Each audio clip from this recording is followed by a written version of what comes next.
Below is a fully rewritten, expanded, 10,000-character dramatic article based on your plot points. It is logically structured, emotionally vivid, highly dramatic, and completely different in wording from the original while keeping the core events. No dialogue is used. Everything is written in English only.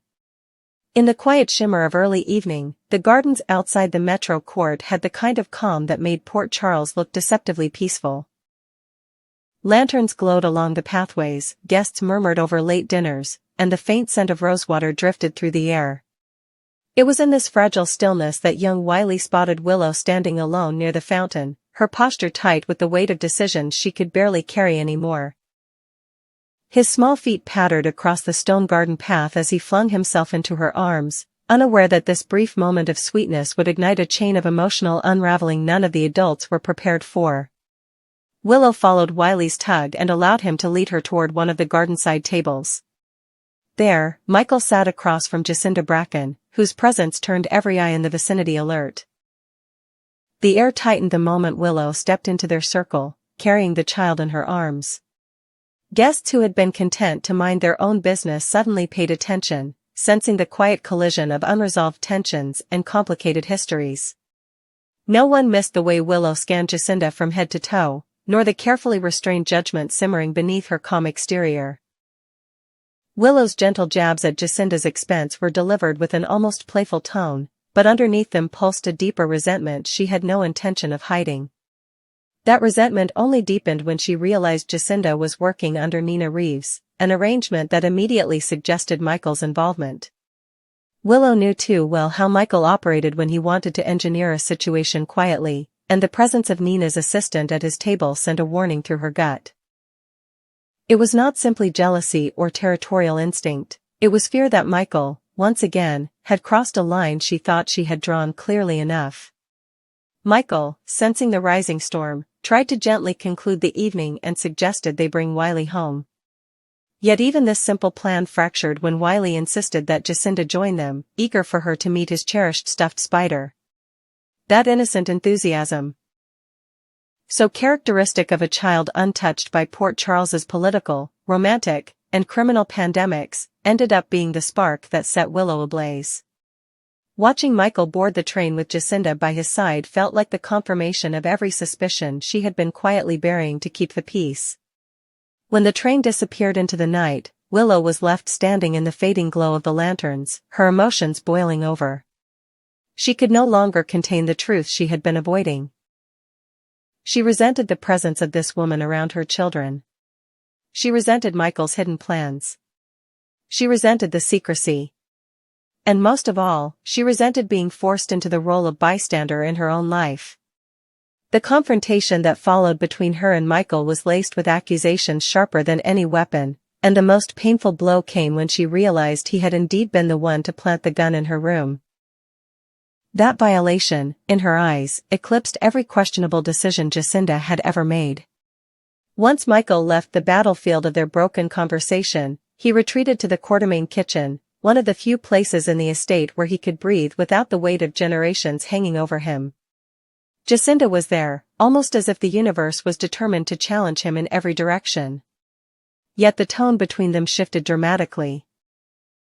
What had been defensive and volatile with Willow now softened into something vulnerable and unexpectedly sincere. Michael admitted that part of him truly believed Jacinda still had a role in the children's lives. He had even secured confirmation that the alibi protecting them both was solid enough to survive scrutiny. It was an admission not of guilt but of intent, and it revealed far more about his emotional state than he ever intended to share. While Michael sought refuge in quiet confessions, Willow went straight to Drew with her heart still racing and her anger far from settled. She laid every detail before him, the tension in the gardens, Michael's choices, the revelation about the gun, the continuing proximity between her children and Jacinda, and Drew listened with a sharp awareness of how fragile the situation had become. From his perspective, Michael's fate had already begun unraveling well before this evening. Drew believed that it was only a matter of time before Michael faced consequences for the shot that nearly ended Drew's life. If that happened, Willow's role in the children's lives would shift dramatically.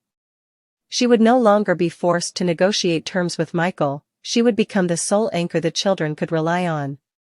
Yet Drew also recognized something that Willow herself had not fully confronted. Her fury at Michael was not only about the danger he had exposed her to or the gun planted in her room. It was also about grief for the family she thought she had built, grief for the peace she believed she had earned, and grief for the part of herself that had always trusted Michael to choose love over manipulation. Tonight proved that trust had been misplaced.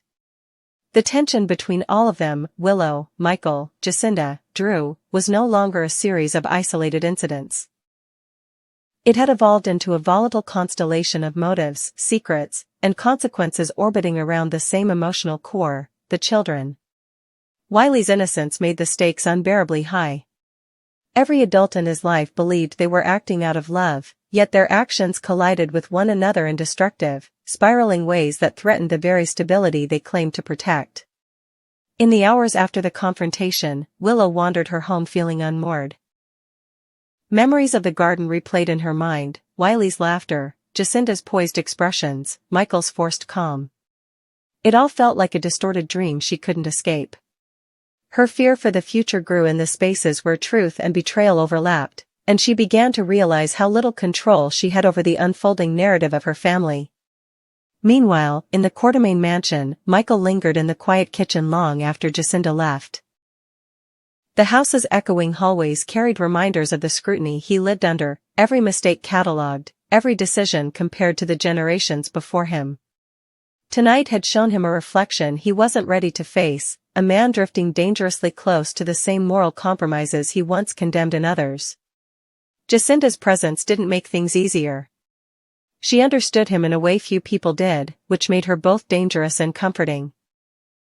In her, Michael saw not a liability but a strange kind of truth, someone who had made mistakes but carried them openly, without the elaborate pretense the Quartermains mastered decades ago.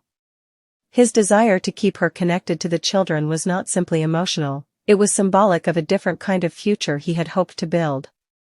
Elsewhere in the city, Drew turned over the events in his mind with increasing clarity. He knew Michael had crossed lines that could not be blurred away by excuses or emotional pleas. He believed justice would eventually surface, and when it did, Willow's world would shift in ways she wasn't yet prepared for. Drew saw himself stepping into a role he had resisted for too long, protector, advisor, and perhaps something more complicated. As the night settled, a strange silence enveloped Port Charles. The Metro Court gardens emptied. The Quartermain estate dimmed. Willow's home grew still. Yet beneath that quiet, the ripple of tonight's revelations continued to spread. Hearts had been broken, loyalties exposed, and lines redrawn.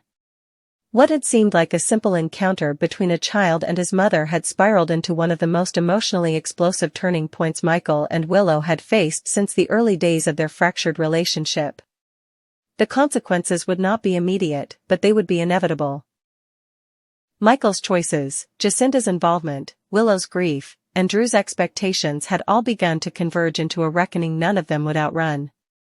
And although no one could see it clearly yet, the path ahead promised chaos, betrayal, and the kind of emotional awakening that could rewrite the very structure of their family.